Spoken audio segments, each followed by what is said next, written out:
When comparing Overwatch 2 and Overwatch 1, it's pretty clear that the new heroes are overall stronger than the old ones. Even at the end of Overwatch 1, newer heroes like Baptiste and Echo just completely outclassed the rest of the game. But it's a good thing that even after mid-season 10, the most rewarding, classic, and high skill ceiling heroes are still viable, and in this video we'll go over how to still hard carry with them. Let's get right into it with the classic of all classics, Genji. Even at his best state ever, he still hasn't been oppressive. The worst it gets is Nanoblade, and that combo doesn't even one-shot anymore. Still really good, but not overpowered. Even so, Genji has a lot of strengths to his kit that make sure he pops up in the meta from time to time. Whether it's with Junker Queen Rush or all-in Winston Dive, he's been surprisingly common. One of the biggest reasons why he's still so strong is because of Deflect. Added on top of your initial dash engage, it's really powerful to be mostly undamageable for 2.5 seconds. No other dive DPS has that level of sustain, and definitely not in a way that can still reflect damage for massive value. Getting good use out of your Deflect mostly comes up to setting up dash engages often. It's not just about getting in the face of the hero you want to blast with their own damage, it's also about not getting it forced early so you can always use it during your engage. Genji can spam decently enough, but you definitely want to be going in.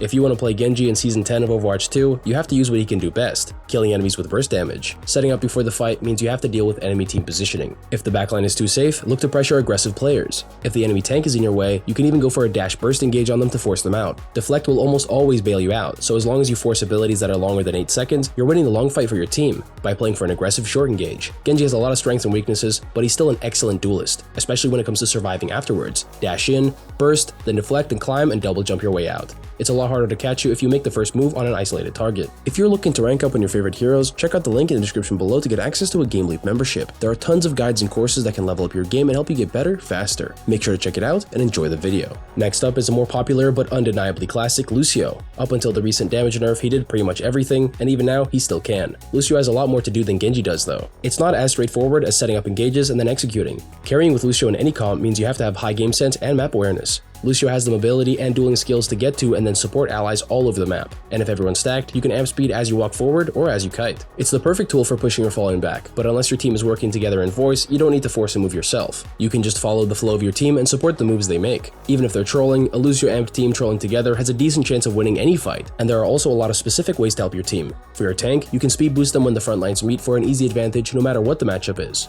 For your friendly support, they can always use help defending against any attacker. And lastly, for your DPS, not only are you a good duelist who can quickly join flankers or defend spammers, but your passive speed also gives a massive advantage in dodging damage and peeking advantage. Lucio has something for everyone, so if you keep an eye on the map and who actually needs your help, you can always find something to do. Lucio flanks, Lucio frontline pushes, and Lucio peel are all high value. You just have to find the right thing to do for your team comp and for the map you're on. Next up is the tank that gets the most value out of Lucio, Reinhardt. He's only weaker than other tanks because he needs Lucio so bad. The rest of his kit though has gotten really good. He's beefy, he's gotten buff after buff and hasn't been too strong yet, so he's kinda just waiting to be unleashed. And with the new tank buffs, it's about time. But playing Rein is also way different compared to Overwatch 1. There are similar struggles, but the extra tank to complement Rein's shield and swing neutral was a massive help. Without that extra support, you're on your own. But at this point, it's alright. If you want to play Reinhardt, it's for the shield. Swinging and pinning and hitting crazy shatters is great, but as a tank, you have to tank. Rein has the best shield in the game, and you really need a lot of damage to break it consistently. It's the best because it has the highest health pool and the fastest recharge rate, and you can use it whenever you want.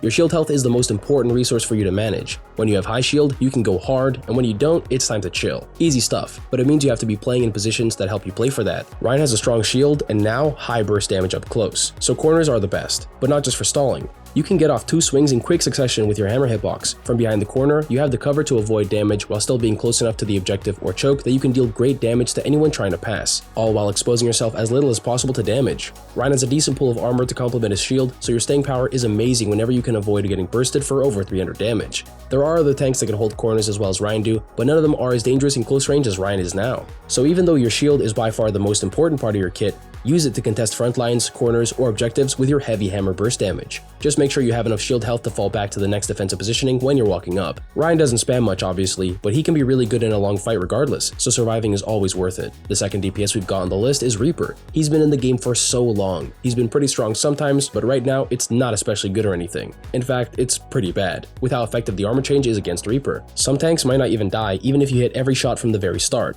but Reaper is still very straightforward. No secondary fire, just high, close range primary fire burst damage. His shotguns really are everything, because his 2 abilities are just about getting in and out of the fight. So all you really have to do every fight is identify what's more impactful, farming the enemy tank or teleporting on the backline. Both options can be good in different situations, especially teleporting on backline. Reaper isn't as oppressive as Tracer is, but he's still a 300 HP shotgun blaster with lifesteal.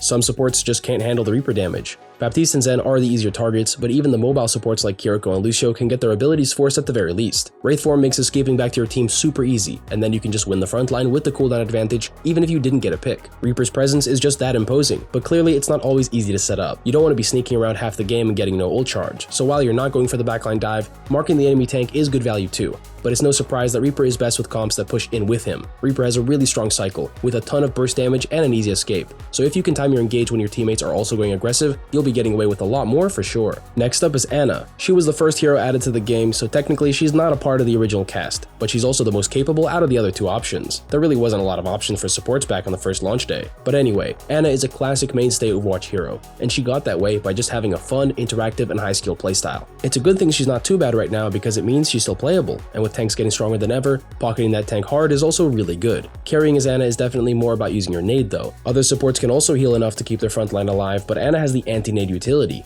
With such a powerful ability, she's still playable. It's just not in its best state right now, only lasting for 3 seconds with a 12-second cooldown. Even so, you can still get a lot of value out of Ana as long as you keep that massive downtime in mind. You want to make sure to nade as often as possible without leaving yourself open to getting picked. If you defend yourself with it, that's also decent value. It heals and damages more now, so it's pretty good defensively too. But nading enemy frontline is totally still better. Again, it's about how often you can do it without sacrificing your life. It can really feel difficult sometimes, but it's also situational. On some maps, there's a lot of space to cover for the enemy team, so you can nade for free without worrying about them collapsing on you quick. The enemy team also has to play high mobility heroes to get you, otherwise you can always get a frontline advantage with your nade. If nobody can dive you for the kill, you can always use every nade aggressively. And for the last hero on the list, we've got Winston, the other main tank from way back when. Even though he's probably been the most consistently strong hero on this list, he's still not easy to play, but he still has all the abilities that have made him good over the years and then some. The latest being armor-piercing primary fire. Now that armor is different, switching up which heroes are weak and strong into it, a lot of tanks have lost their early fight pressure, so more than half of them now have their damage halved into armor. Those tanks include Junker Queen, D.Va, Mauga, and Roadhog, which is really good for Winston, who normally seriously struggles into those matchups. When your armor breaks slower, it's a lot easier to escape even when getting hit with unsuspected burst damage. That alone makes Winston a lot better to play. His viability with the average ranked player base is usually dependent on how easy and viable his counters are, not on how strong his abilities are, and they're still pretty good. Just based on his damage alone, he's doing great. 75 DPS primary fire and a 50 damage 40 meter range rail shot. He has really good poke coverage, especially with how his secondary fire charges up. You can hit 50 damage bursts at any range without exposing yourself for long. Piercing armor basically makes him better into all tank matchups too, but he's still best when cleaving multiple players at once or fighting supports. And considering how obviously good Winston Bubble is, it's just about getting in a position to use it, and that's where we have Winston's Leap, the jump pack. The most important thing about playing Winston. Abusing this 5-second cooldown is the best way to quickly get good. His movement goes fast and far, so make sure to use it. Overwatch maps are so big that you can really take your time and space setting up a better engage than jumping from main. Not every map has an easy safe jump to the setup you're trying to break, but most maps in the game have high grounds that you can always abuse. When you have a dive tank with crazy mobility, there's always something to take advantage of, especially when combined with a shield to really commit onto the position you want to take. That's how Winston's been so good for so long, even though it's pretty difficult to play and seemingly easily countered. That's it for how to still carry with the OG Overwatch heroes. Thanks for watching, and I'll see you guys next time.